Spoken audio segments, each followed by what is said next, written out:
रात्री वेळेवर दिलं नाही म्हणून नवऱ्याने बायकोला संपवलं. हो, ही धक्कादायक घटना घडली आहे वेळवली या गावात.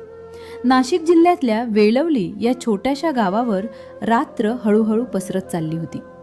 शेतातून येणारा गार वारा, दूरवर भुंकणारी कुत्री आणि घराघरात मिनमिनते दिवे सगळं नेहमीसारखंच होत. पण त्या रात्री सावित्रीच्या मनात नेहमीसारखी शांतता नव्हती. स्वयंपाकघरात चूल पेटलेली होती. लाकडं तरतरत जळत होती. कढईत भाजी उकळत होती आणि त्या वाफेत तिच्या दिवसाचा सगळा थकवा मिसळलेला होता. पहाटेपासून ती उभीच होती. जनावरांना चारा, मुलांना शाळेला पाठवणं, शेतात थोडी मदत आणि संध्याकाळी पुन्हा घरकाम. आज काम जरा जास्तच झालं होतं, म्हणूनच जेवणाला उशीर झाला होता. हातातली पोळी पलटताना तिच्या बोटांना थरथर जाणवत होती. भुकेपेक्षा जास्त तिच्या मनात भीती होती. आज उशीर झाला आहे, ती स्वतःशीच पुटपुटली. तिला माहीत होतं, उशीर म्हणजे प्रश्न आणि प्रश्न म्हणजे वाद. आतल्या खोलीत रघुनाथ आडवा पडला होता. संध्याकाळी दारू पिऊन तो घरी परतला होता. दारूचा उग्र वास अजूनही घरात भरलेला होता. डोळे मिटलेले होते, पण झोप नव्हती. मनात दिवसभराचा राग साठलेला होता. स्वयंपाकघरात सावित्री ताट वाढायला वळली. ताट हातात घेताना क्षणभर ती थांबली. मनात एकच प्रार्थना, आज तरी शांत राहू. तेवढ्यात आतल्या खोलीतून आवाज आला, अजून जेवण नाही का? आवाज मोठा नव्हता, पण त्यातली धार तिला चांगलीच ओळखीची होती. सावित्री दचकली. हातातलं ताट किंचित हललं. बस येतंय, 2 मिनिटं, ती हळू आवाजात म्हणाली. त्या 2 मिनिटात तिचं सगळं आयुष्य दडलेलं होतं. तिचा थकवा, तिची भीती आणि उद्याची अनिश्चितता. बाहेर वाऱ्यानं दिवा हलला. भिंतीवर सावल्या नाचल्या. कुत्र्याचं भुंकणं आणखीन जोरात ऐकू आलं. वेलवली गाव झोपेत होतं, पण सावित्रीच्या मनात ती रात्र आता हळूहळू अस्वस्थ होत चालली होती. सावित्री ताट घेऊन आतल्या खोलीत आली. पावलांचा आवाजही तिला जड वाटत होता. जणू प्रत्येक पाऊल तिला ओळखीच्या भीतीकडे नेत होतं. रघुनाथ उठून बसला होता. डोळ्यांत लालसरपणा, कपाळावर आठ्या आणि श्वासात दारूचा उग्र वास. ताट खाली ठेवताच तो ताटाकडे न पाहताच म्हणाला, रात्र किती झालीये, कळतंय का? सावित्रीनं मान खाली घातली. तिच्या ओठांवर शब्द आले, पण आवाज बाहेर आला नाही. रोज उशीर, रोज काहीतरी कारण. तो आवाज चढवत गेला. आज काम जरा जास्त होतं, ती धीर करून म्हणाली. शेतात मदत करायला बस. तो अचानक उभा राहिला. माझ्याशी शहाणपण शिकवू नकोस. ती मागे सरकली.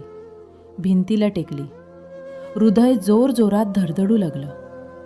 दिवसभर घरीच असतेस ना, मग काय करतेस? त्याचा प्रश्न नव्हता, तो आरोप होता. सावित्रीच्या डोळ्यात पाणी आलं. तिला आठवलं आईनं शिकवलेली सहनशक्ती. घर टिकवायचं असेल तर कधी कधी गप्प राहायचं. ती गप्प राहिली. पण गप्प राहिल्याने राग शांत होत नाही, तो अजून पेटतो. उत्तर दे. तो जवळ आला. दिव्याचा उजेड थरथरला. भिंतीवर सावल्या मोठ्या झाल्या. घरातली हवा जड झाली. मी थकले रघुनाथ, ती हळूच म्हणाली. आज जरा थकवा. तो उपहासानं हसला. माझा थकवा कोणाला दिसतो का? त्या हसण्यात माणुसकी नव्हती, फक्त अहंकार होता. सावित्रीच्या मनात एकच विचार घोळत होता, आता काय होणार?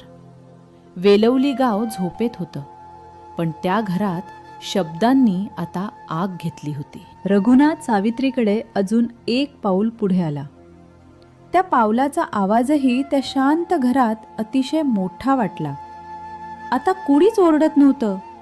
आणि हाच क्षण सावित्रीला सगळ्यात जास्त घाबरवणारा होता. कारण तिला माहीत होतं, जेव्हा रघुनाथ शांत होतो तेव्हा वाद संपत नाही, तेव्हा काहीतरी तुटतं. मी बोलतोय, तो थंड आवाजात म्हणाला. डोळे घालून बघ. सावित्रीनं नजर वर केली. डोळे पाणावलेले, ओठ थरथरत होते, पण त्या डोळ्यात राग नव्हता, फक्त भीती होती. रघुनाथ, आज नको, खूप उशीर झालाय, ती कापऱ्या आवाजात म्हणाली. उशीर. तो शब्द ऐकताच त्याच्या चेहऱ्यावर विचित्र हसू आलं. उशीर? तो उपहासानं म्हणाला. रोजच उशीर, रोजच माझाच दोष. तो अजून जवळ आला. सावित्री मागे सरकली. मागे भिंत होती, पळायचा रस्ता नव्हता. दिव्याचा उजेड आता अगदी मंद झाला होता. वाऱ्यामुळे दिवा सतत हलत होता. भिंतीवर पडणाऱ्या सावल्या अजूनच भेसूर दिसत होत्या. त्या सावल्यांकडे पाहत सावित्रीच्या मनात अचानक जुने दिवस जागे झाले. लग्नानंतरचा पहिला सण. तेव्हा रघुनाथनं तिला स्वतः हातानं फराळ भरवला होता. मी तुला कधी रडू देणार नाही, असं म्हणाला होता. ती आठवण क्षणात विरून गेली. कारण समोर उभा असलेला माणूस तो नव्हता. दारू, अपयश आणि स्वतःच्या आयुष्यावरचा राग सगळं तिच्यावर काढलं जात होतं. तुला काहीच कळत नाही, तो म्हणाला. तुझ्यामुळेच सगळं बिघडलंय. सावित्रीच्या छातीत काहीतरी तुटल्यासारखं झालं.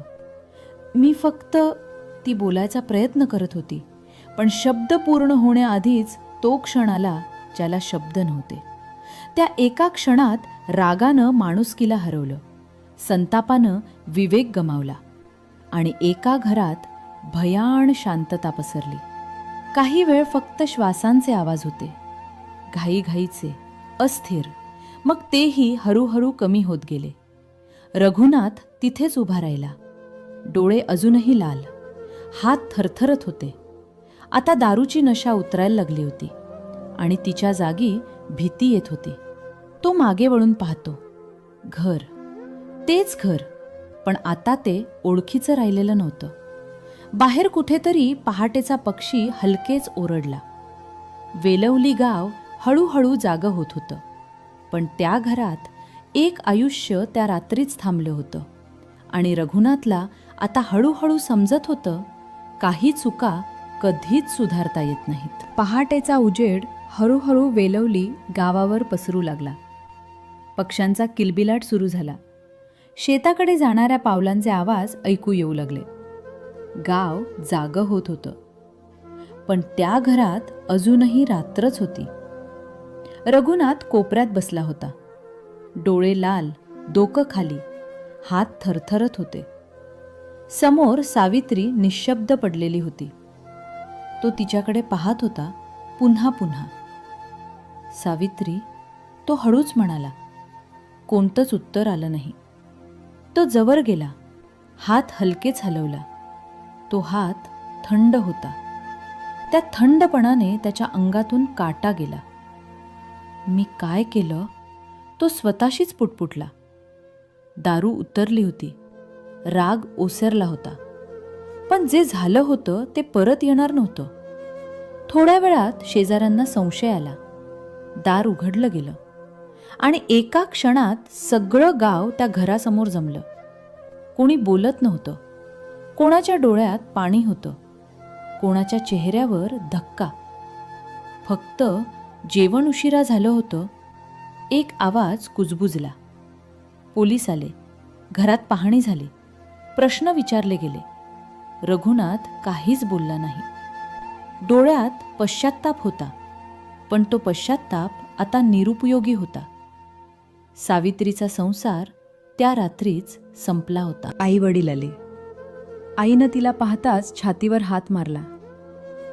सहन कर म्हणाले होते आम्ही, ती रडत म्हणाली. पण इतकं नाही. वेलवली गावात ती घटना काही दिवस चर्चेत राहिली. मग हळूहळू सगळं शांत झालं. पण एक प्रश्न मात्र तसाच राहिला. राग इतका मोठा कधी झाला की माणुसकीच हरवली? त्या घरात आता दिवा लागत नाही, चूल पेटत नाही आणि रात्री शांतता असते.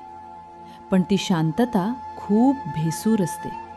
कारण एक आयुष्य फक्त जेवण उशिरा झालं म्हणून कधीच परत येत नाही. रागावर नियंत्रण ठेवा.